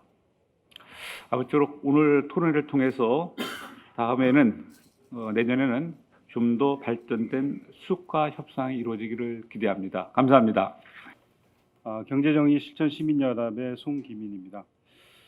오늘 토론회 제목을 보면 수가 협상 제도의 합리적인 개선 방안 마련을 위한 토론회로 되어 있습니다. 여기 뭐 복지부도 오셨고 건보공단도 오셨고 저도 시민단체로 왔는데 또 뭐 논쟁을 펴거나 이러는 것이 아니라 지금 우리나라에 나타나 있는 수가 문제에 대해서 합리적인 대안을 마련하기 위한 그런 건설적인 자리라고 생각합니다. 또한 저는 오늘 또 시간도 많이 제약이 되어 있어서 수가 협상제도, 수가에 대한 부분으로 함축해서 말씀을 드리도록 하겠습니다. 우리나라 수가 제도를 먼저 좀 보겠습니다. 왜냐하면 우리가 수가 협상하지만 사실 수가가 잘못되어 있으면 협상은 더더욱더 그 격차를 벌려놓는 것에 불과하기 때문에 수가가 가장 제대로 되어 있는지를 한번 좀 살펴보겠습니다. 의료 행위의 요양급여 비용은 상대가치 점수, 점수당 단가, 그 다음에 종별 가산율, 이 세 가지로 비용이 산출이 됩니다. 통상 우리는 상대가치 점수하고 점수당 단가 두 가지로만 알고 있는데 여기에 종별 가산율이 곱해지게 되는 것이죠. 근데 상대가치 점수는 점수로 환산이 되고요. 점수당 단가는 원으로 표시가 되고요. 종별 가산율은 또 퍼센트로 표시가 됩니다. 단위가 조금씩 다르죠. 이때 상대가치 점수라는 것을 좀 더 살펴보면 자원 소모량을 기준으로 요양급여 행위의 가치를 상대적 비교 점수로 해서 나타내는데 업무량, 자원의 량, 위험도 등을 고려해서 요양급여 가치를 점수화한 것이죠. 근데 여기서 보면 업무량이라는 것은 주시술자, 의사, 약사의 시간과 노력에 대한 보상이고요. 진료 비용은 의료 인력, 간호사나 전공의나 의료기술사의 인건비, 장비비, 재료비 보상이고, 위험도는 의료 사고 등에 관련된 분쟁 비용입니다. 근데 이거 좀 더 재미있게 좀 보시면요. 주 시술자의 업무량은 시간과 노력이죠. 를 계산을 하지만 간호사, 의료기사는 인건비로 이걸 계산을 합니다. 같은 사람인데 의사나 약사는 업무량으로 계산을 하고요. 간호사, 의료기사는 인건비로 계산을 합니다. 그리고 이 의료 인력들의 인건비 계상은 진료 비용에 들어가 있습니다. 잘 보시면 진료 비용은 제공된 의료 서비스의 원가의 개념으로서 인건비를 반영하고 있는 것입니다. 그러니까 다시 말해서 인력이 많고 의료기기가 비싸고 많은 서비스를 제공하는 대형 병원 같은 경우에는 상대 가치가 높을 수밖에 없습니다. 상대 가치가 높으면 많은 건보 재정을 받을 수가 있겠고요. 그 받은 재정으로 다시 인력을 더 뽑고 의료기기를 더 좋은 걸 가져오고 함으로써 점점 더 좋아지게 되죠. 근데 반대로 생각해 보시면 의원급 내지는 작은 병원에서는 인력도 적고 의료기기도 작죠. 상대가 점수가 낮을 수밖에 없습니다. 그러면 더 적게 벌게 되겠고 다시 투입할 돈이 없으니까 더 적게 되겠죠. 결국은 의원급이나 작은 소형 요양기관은 소멸해가는 악결과를 가져올 가능성이 매우 높아지고 저는 이것이 지금 현재 의료 격차를 보이고 있는 하나의 원인이라고 보고 있습니다. 근데 의료 시술자는 업무량은 왜 원가 개념이 아니라 시간 개념을 도입을 했을까요? 여기에 상대 가치의 원론적인 개념이 담겨져 있습니다. 어떻게 그러면은 시술자의 업무량을 판단할까요? 제가 생각할 때는 가장 이 상대가 점수를 설계한 사람이 봤을 때 가장 공평한 것이 인간 모두에게 주어진 시간이라고 생각을 합니다. 그렇기 때문에 이 시간을 개념을 통해서 주 시술자의 업무량을 개선을 한 거죠. 이것은 결국 뭐냐면은 의료인 간의 소득을 재분배하기 위한 효과가 있는 겁니다. 그래서 소득 재분배 효과를 통해서 종별이나 의료인 간이나 진료 과목 간이나 의료 행위 간을 너무 격차를 벌리지 않고 배분해 주기 위한, 그래서 이 부분은 원가에 집어넣지 않고 업무량으로 뺀 것이죠. 이 부분이 우리가 갖고 있는 개념입니다. 이 상대 가치를 처음에 설계할 때 이분도 마찬가지로 작은 의료기관이나 적은 의료인들이 소멸되는 걸 원치 않았던 겁니다. 이렇게 되면 결국은 작은 의료기관이 소멸될 가능성이 너무 높기 때문에 큰 대형 병원만 살아남을 가능성이 너무 높기 때문에 이거를 어느 정도 완화시켜줘야 되겠다. 또 그래서 의료 종별의 다양성을 유지해줘야 되겠다라고 한 것이죠. 자, 이제 설명을 드려서 본격적인 중요한 점을 말씀드리면, 그렇다면 우리나라 상대가치 점수는 어떻게 되었을까? 이 의사와 약사의 업무량을 정말 시간으로 환산을 했을까? 노력으로 환산을 했을까? 그렇지 않습니다. 인건비로 환산을 하는 겁니다. 이것이 상대가치 점수에서 인건비로 환산이 됨으로써 우리나라는 이걸 원가 개념으로 의사의 비용까지도 원가 개념으로 들어가니까 더욱더 격차가 벌어지게 되고 이 부분을 해결해 줄 수, 격차를 줄일 수 있는 여지를 전혀 만들지 못한 것이죠. 그래서 상대가치 제도를 처음 만들 때 개념에 대한 혼란이 왔던 겁니다. 상대가치 구성 요소 중에 의사의 업무량을 의사 인건비로 해석을 함으로써 의료 서비스의 원가를 보상하는 식으로 의료 가치를 계산해왔기 때문에 문제가 발생했고, 상대가치는 원가 개념이 아니라 노동가치 개념으로 이해하지 못한 것에 큰 문제가 있다는 것이죠. 여기 심평원에 왔으면 참 좋았을 뻔했습니다. 제가 왔으면 질문을 드리고 싶었던 것 중에 하나가, 여러분 생각을 해보세요. 지금 의사의 업무량을 인건비로 산정하지 않았다면 과연 시간의 개념을 어떻게 업무량으로 환산했을까? 들어본 적 있으세요? 저는 이 분야의 전문가긴 하지만 제가 들어본 적이 없습니다. 의사의 시간과 노력을 어떻게 점수로 환산했는지를 환산 방법을 들어본 적이 없고요. 또 시간의 개념을 이 원액의 진료 비용의 원가의 개념하고 같이 어떻게 합산했을까? 상대가치 점수는 위험도하고 진료 비용하고 업무량을 합산해야 되거든요. 이 점수를 어떻게 바꿔서 합산했을까? 들어본 적이 없어요. 공개를 한 적 혹시 보신 적 있으세요? 저는 심평원에서 상대가치 점수 산출에 대해서 공개한 적이 없다고 생각합니다. 특히 의사의 업무량에 대해서는 더더욱 공개한 적이 없다는 것이죠. 저는 그래서 이 부분에 대해서 상대가치 점수에 대한 문제점을 지적함과 동시에 이 산정 내역과 기준에 대해서 심평원과 건보 관련된 부서에서는 그 산정 내역을 명확히 공개를 해야 된다 이렇게 생각이 듭니다. 다음 부분은 좀 빨리 나가도록 하겠습니다. 또한 아까 그 발표자분께서 형사 사건을 얘기를 하셨는데 이 부분 쉽지 않을 겁니다. 하지만 우리나라는 여기 위험도 부분이 있습니다. 우리나라는 의료사고가 연간 10,000건에서 약 40,000건 정도 발생하는데요. 이게 법정 소송으로는 약 900건 정도가 갑니다. 적지 않은 비율이죠. 그래서 이 부분에 상대가치 점수 1% 내지 2%를 반영시켰는데 이게 의사가 의료사고가 발생했을 때 의료사고에 면제를 해줄 수는 없을 것 같아요. 제 생각에 그건 어려울 것 같은데 다만 우리가 자동차 사고를 생각한다면은 자동차 사고를 좀 벤치마킹할 필요가 있을 것 같아요. 자동차 사고는 이용자가 내는 요금에 그 운전자가 자동차 사고가 발생했을 때의 보험료를 산정하도록 되어 있습니다. 그러니까 내가 교통비용을 내지만 그 중에 일부가 운전자가 보험을 들 수 있도록 하는 것이죠. 그러니까 우리가 상대가치를 내는 돈의 1%니 2%가 그런 보험료를 내라고 들어있는 것이죠. 하지만 그게 과연 그렇게 쓰여지고 있는지 이 부분도 우리는 좀 살펴볼 필요가 있을 것 같아요. 그냥 얹어주니까 좋다는 것이 아니라 이 부분을 통해서 의료 사고가 발생했을 때 의료인이 형사적 책임으로부터 부담을 덜 수 있는 의료 행위를 할 수 있도록 그런 제도가 마련이 돼야 된다는 거고요. 공단 재정운영위의 구성에 대해서 말씀을 드리면 재정위원회는 보험료를 납부하는 가입자 중심의 구조입니다. 그래서 재정위원회에 공급자가 참여하는 것은 사실상 조달청에서 납품을 하는데 납품을 한 업체가 참여해서 하는 거랑 유사한 구조를 들여서 저는 이 부분에 대해서는 불가능하다고 생각이 들고요. 또 NIH 국가 중에서도 뭐 일본, 독일, 프랑스 이런 데서도 보험료를 결정하는데 공급자가 관여하는 것은 없는 걸로 알고 있습니다.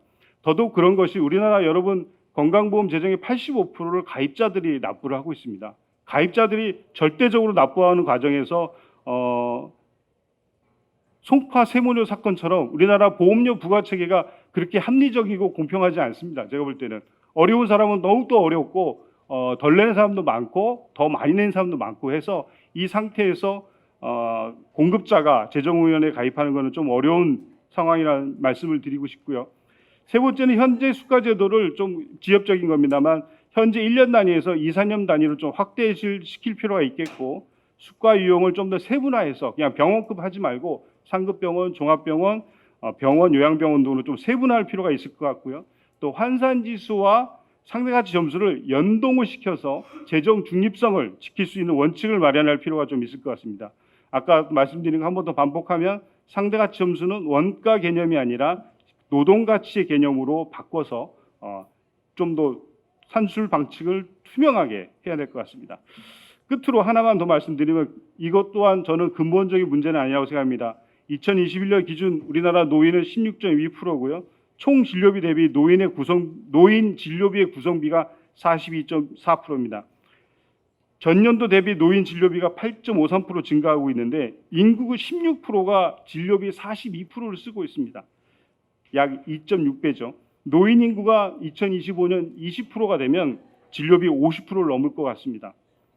저는 현재 행위별 수가제는 저출산 고령 사회에 폭증하는 의료비를 예측하거나 통제할 수 있는 기전이 전혀 없다고 생각합니다. 따라서 현 행위별 수가제는 그 사명과 수명을 다했다고 판단이 됩니다. 그래서 초고령 사회 대비하는 건강보험을 예측 가능하고 통제 관리 가능한 총액계약제로 지불제도를 개편할 것을 말씀을 드리면서 발표를 마치겠습니다. 네, 감사합니다. 예, 안녕하십니까. 지영건입니다. 그 우봉식 원장님 그 발표 첫 슬라이드가 계약의 의미 이제 주셨는데 제 개인적으로 계약을 언제 해봤나 했더니 딸내미 학교 근처에 원룸 얻어줄 때 집주인하고 계약해본 기억이 있는데요. 굉장히 눈치를 보고 좀 초조합니다. 그 집 앞이 학교 앞이라서 바로 이제 집은 좋은데 그거 깎아보자고 좀 몇 마디 했다가 됐어요. 다른 사람 드릴게요. 이 얘기 들을까봐 굉장히 눈치를 봅니다. 그래서 이제 원하는 대로 금액은 정해주되 이제 기간을 좀 늘려서 계약한 적이 있는데요. 여기 지금 그 공단 정부나 의료계하고 초조하고 눈치를 보고 있는가가 난 궁금합니다. 처음에는 좀 초조하고 눈치 봤을 것 같아요. 제도 처음 시작했을 때. 근데 이제 조금 세월이 지나고 나니까 이게 제가 보니까 답정너 계약으로 바뀌는 것 같습니다. 답은 정해져 있으니까 너는 예스라고 하면 된다라고 답정너 계약으로 바뀐 것 같고, 특히 이제 유형별 계약이 되면서 아까 이제 복약 수능도 얘기하셨는데 이제 계약 수능도라고 제가 말씀을 드리겠습니다. 누가 와서 빨리 여기다 계약서에 사인하느냐, 그럼 너한테 좀 더 주겠다.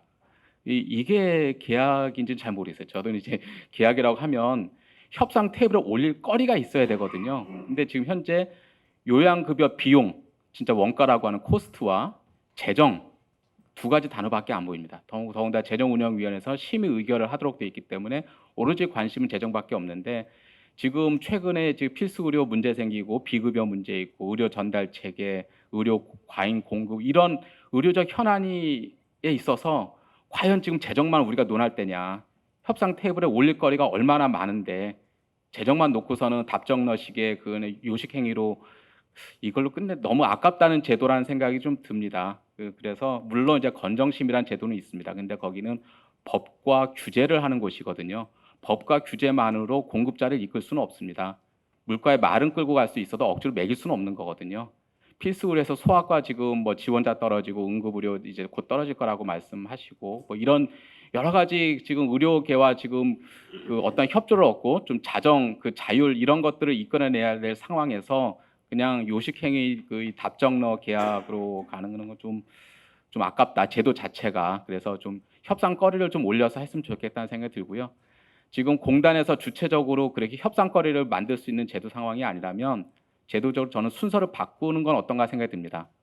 건정심에서 먼저 1안, 2안, 3안을 먼저 만들어 놓는 겁니다. 그래서 1안, 2안, 3안인데 다 비슷한 거죠. 돈을 조금 주고 요구하는 사항은 적고, 또 3안은 이제 좀 넉넉하게 수가는 주되 그 대신에 뭐 필수 의료 내지는 비급여에 대해서 요구 사항이 좀 있고, 그래서 1안, 2안, 3안을 주고 그리고 이제 수가 협상에 들어가는 거죠. 그래서 거의 계약이 안 되면 이제 디폴트로 이제 1번이 되든 3번이 되든 이제 답을 차라리 디폴트가 될 답을 정해놓고 또 보기를 주고 하면 분명히 얘기를 할 거거든요. 그 뭐 예를 들어서 의료계는 1번으로 가자, 아니면 공단은 3번으로 가자 등에 해서 보기를 주어지고 계약을 하는 형태는 어떤가, 그런 생각이 들고요.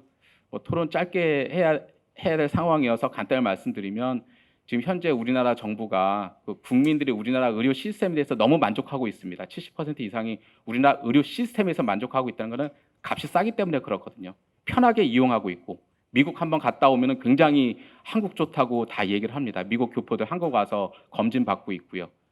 그 결국에는 다 그 낭비입니다. 아까 이제 의료 과잉 얘기했는데, 우리가 이제 쇼핑에 두 가지 종류가 있죠. 그 1달러짜리를 2달러에 사는 분들이 있습니다. 남성분들이 보통 그렇습니다. 1달러짜리를 2달러에 휙 사고 옵니다. 근데 여성분들은 필요한 1달러짜리 2달러에 사는데, 여성분들은 그런 경우 반대의 경우죠. 필요 없는 2달러짜리를 1달러에 사고 좋아합니다. 이거 막 쇼핑 뭐 백화점 돌아다녀서 경이 싸게 샀다고 좋아하는데, 집에 보면은 저 프라이팬이 엄청 집에 쌓여 있는데요.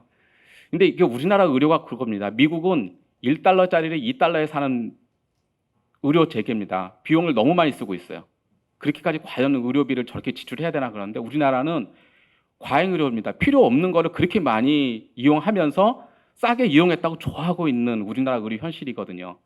이 현실을 바꾸기 위해서는 뭔가 정부가 그냥 규제와 그 법만으로 해결할 수가 없습니다. 이 수가 테이블에서 뭔가 올려서 의료 공급자의 동의를 이끌어내고 같이 이제 비용 수가하고 같이 이런 뭔가 그 합의를 해 나갈 수 있는 구조, 자리가 마련되는 것이 필요하지 않은가, 그런 생각이 듭니다. 이상입니다. 네, 안녕하십니까. 국민건강보험공단 급여혁신실장 김문수입니다. 사실은 제가 9월 4일 날 발령을 받아서 지금 오늘로 한 16일째 되는 상황입니다. 그래서 이게 처음 업무 파악을 하면서 현장에 이게 목소리를 들을 수 있는 기회가 돼서 상당히 좋은 경험이라고 생각이 됩니다. 그리고 처음 이게 그 발제를 해주신 그 우봉식 원장님하고 그 다음에 토론을 해주신 토론자님들의 의견도 좀 많이 들었습니다. 이게 여러 가지 문제점을 많이 지적해 주셔서 상당히 고맙게 생각이 됩니다. 이 발제문하고 그 다음에 토론자님들의 얘기를 이렇게 들어보게 되게 되면 공단에서 실질적으로 좀 추진해야 될 사항들을 정리를 하게 되면 한 4가지 정도로 이렇게 압축이 될 수 있는 것 같은데요. 하나는 현 SGR 모형에 한계가 있다고 하는 그런 문제점. 그다음에 두 번째는 재정위원회에 공급자가 참여하는 그런 문제. 그다음에 깜깜이 협상에 대한 문제.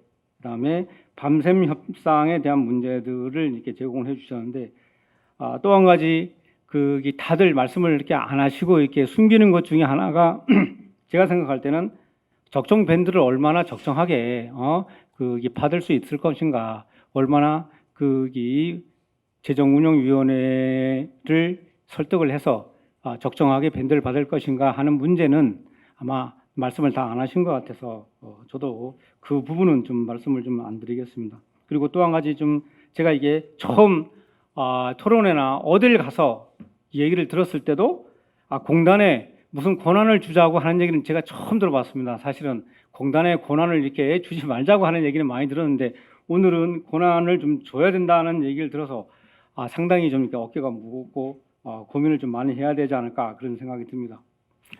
그래서 이 4가지 사항에 대한 부분을 조금 말씀을 드리게 되면 현 SGR 모형의 한계에 관련해서는 금년부터 저희가 그 연구 결과를 토대로 해서 현재의 그 SGR 모형 이외에 4가지 모형을 저희가 다시 도입을 한 바 있습니다. 그래서 고령화 지수를 반영한 SGR 개선 모형하고 그다음에 1인당 실질 GDP 증가율을 반영한 모형, 그다음에 의료 물가 지수를 반영한 모형, 그다음에 GDP 증가율하고 의료 물가 지수를 반영한 연계 모형, 이 4가지를 저희가 이번에 처음 도입을 해서 실행을 좀 한 바 있습니다. 그래서 현행 SGR 모형으로 이렇게 산출을 했을 때는 환산 지수 값이 마이너스가 나왔기 때문에 사실은 이 수가를 좀 이렇게 감소해야 되는, 내려야 하는 그런 문제가 있었는데 다행히도 이 4가지 모형에서는 플러스 값이 나와서 이 재정 소위원들한테 사실은 이렇게 밴드를 좀 이렇게 상향하는 그 문제를 좀 이렇게 제기할 수 있는 그런 모형은 좀 있었습니다. 그래서 앞으로는 새로 이렇게 도입한 이 4개의 모형에 대해서는 저희가 이 가입자하고 공급자하고 그다음에 정부하고 그다음에 전문가가 모인 그 제도발전 협의체에서 어느 모형을 어떤 방법으로 사실은 이렇게 도용을 할지 그다음에 어떻게 운영을 할지는 계속적으로 이렇게 운영해 나가는 걸로 그렇게 좀 추진을 좀 할 계획입니다. 두 번째는 재정위원회에 공급자가 참여하는 그런 문제는 실질적으로 이 문제는 이렇게 건보법을 이렇게 개정해야 되는 문제가 있기 때문에 사실은 이렇게 단실 내에 법 개정은 좀 어렵다고 생각이 됩니다. 아까 말씀하셨던 것처럼 이 재정운용위원회는 가입자 중심의 대의 기구이기 때문에 공급자가 들어가기에는 상당히 이렇게 한계가 있을 걸로 이렇게 판단이 돼서 다만 저희가 그렇다고 하게 되면 이 의료계의 현장의 어떤 그런 어려움을 공급자 가입자들한테 얼마나 어필할 수 있는 기회를 반영해 줄 수 있냐, 이 부분은 저희가 노력을 좀 많이 해야 될 것 같습니다. 그래서 제도발전협의체를 통해서 자주 열어서 이 공급자들이 가입자들한테 의료의 현장의 어려움을 이렇게 어필할 수 있는 그런 기회를 많이 제공할 수 있도록 저희가 좀 노력을 할 계획이고요. 또 한 가지는 이 금년에도 한번 시도를 해봤었는데 수가 협상 도중이라도 소위원회한테 이 공급자들이 이 의료의 그 어려움을 계속적으로 이렇게 어필할 수 있는 그런 기회를 제공한 기회가 있어서 앞으로도 이런 부분에 대해서는 저희가 적극적으로 이렇게 반영할 그런 계획이 있습니다. 그리고 세 번째, 깜깜이 협상에 대한 부분에 대해서는 이 협상이라는 특수한 상황이 있기 때문에 사실은 이거는 단실 내에 해결할 수 있는 문제는 아니라고 생각이 됩니다. 왜냐하면 협상을 할 때 본인들의 패를 다들 공개하는 것은 사실은 불가능한 상황이거든요. 이 부분도 어떻게 해결할 수 있을 것인지는 어쨌든 협상 당사자인 공급자들하고 좀 더 고민을 하면서 지금 해결 방안을 모색할 그런 계획이 있습니다. 그리고 밤샘 협상은 저희도 반대합니다. 사실은 불필요하게 소모전을 하는 거는 사실은 뭐 큰 의미가 없는 걸로 생각이 됩니다. 그래서 올해 저희가 이 밤샘 협상을 좀 줄이기 위해서 재정소위원회 회의를 매년 오후 한 7시에 지금 저희가 지금 기회를 하는데 올해는 한 2시로 땡겨서 협상 회의를 개최를 해서 이게 협상 시간을 조금 단축한 그런 노력을 좀 했었습니다. 그런데 이게 해결 방안이라고 생각되지는 않고요. 앞으로도 좀 더 다른 방법으로 좀 이렇게 밤샘 협상을 없애는 그런 방법을 고민을 좀 할 계획입니다. 그리고 이 협상이라고 하는 거는 사실은 상호 간의 어쨌든 소통과 신뢰가 담보가 돼야 사실은 들어갈 때 환한 얼굴로 들어가지만 나올 때는 웃을 수 있는 그런 게 협상 아닌가 그런 생각이 듭니다. 그래서 앞으로 이게 여러 가지 문제를 제시해 주셨지만 이 문제를 해결하기 위해서 공급자들하고 소통을 더 많이 하고 또 문제점을 더 이렇게 많이 이게 파헤쳐서 해결 방안을 모색하는 방법으로 저희가 지금 계속적으로 노력을 할 계획이 있습니다. 앞으로 이런 의료 현장의 목소리를 많이 들으면서 어떤 해결 방안을 찾는 방법으로 앞으로 업무를 추진할 그런 계획이 있습니다. 이상입니다. 보험정책과장입니다. 오늘 발제와 토론해 주신 분들의 논지는 이제 크게 한 3가지인 것 같습니다. 일단 그 수가 협상 자체입니다. 그 자체의 문제점과 개선 대책이나 이런 부분들은 앞에서 이제 말씀들이 많이 있었고요. 작은 개선이 있고 있으나 그러나 근본적으로긴 어떤 해결책은 아닌 그런 상황으로 이해를 하고 있습니다. 이제 두 번째는 우리 조명희 의원님께서 말씀하신 것처럼 이제 수가를 제대로 줘야 된다라고 말씀하신 거의 배경에 이제 필수와 이렇게 필수리 붕괴라든지 어떤 의료 현실의 어떤 그런 문제에서 제대로 된 수가를 주도록 해야 된다라는 이렇게 말씀을 계속 하고 계신 거고요. 이제 그 부분에 대해서도 이제 필수 대책을 저희가 정부에서 계속 이렇게 발표를 지속적으로 좀 하고 있기 때문에 그것이 답이 완벽하지는 않겠으나 일단 정부도 이렇게 그렇게 노력을 하고 있다 하는 말씀을 드릴 수 있을 것 같고요. 이제 세 번째는 결국 이제 이런 것들의 근본적인 부분들이 하나의 문제는 아니고 여러 가지 얽혀가지고 있는 문제인 거고요. 발제를 하셨던 우원식 소장님의 취지는 그런 취지인 걸로 이해를 합니다. 그래서 거의 과다 이용의 문제라든지 의료 전달책의 문제, 실손 비급여 이런 문제까지 다 포함하는 어떤 그런 내용일 것이고요. 실은 이제 수가 협상도 마찬가지입니다.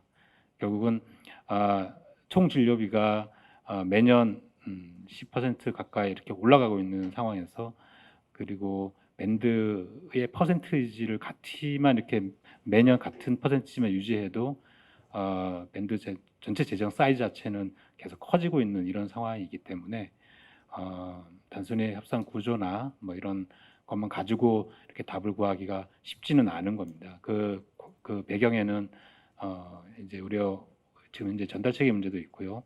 아까 말씀하신 병상의 문제도 있고 그리고 어떤 고령화라는 어떤 그런 여건의 변화도 있기 때문에 이제 이 모든 것들을 같이 보면서 가야 된다는 거에 동의를 합니다. 그래서 어제도 실은 이 자리에 비슷한 자리에서 과다 의료 이용에 대한 토론회가 있었고요. 실은 내일도 있습니다. 조금씩 해법이나 이런 것들은 다른 걸로 알고 있습니다. 그래서 저희가 좀 구조적인 어떤 개혁 방안들을 검토를 이제 하고 있는데요.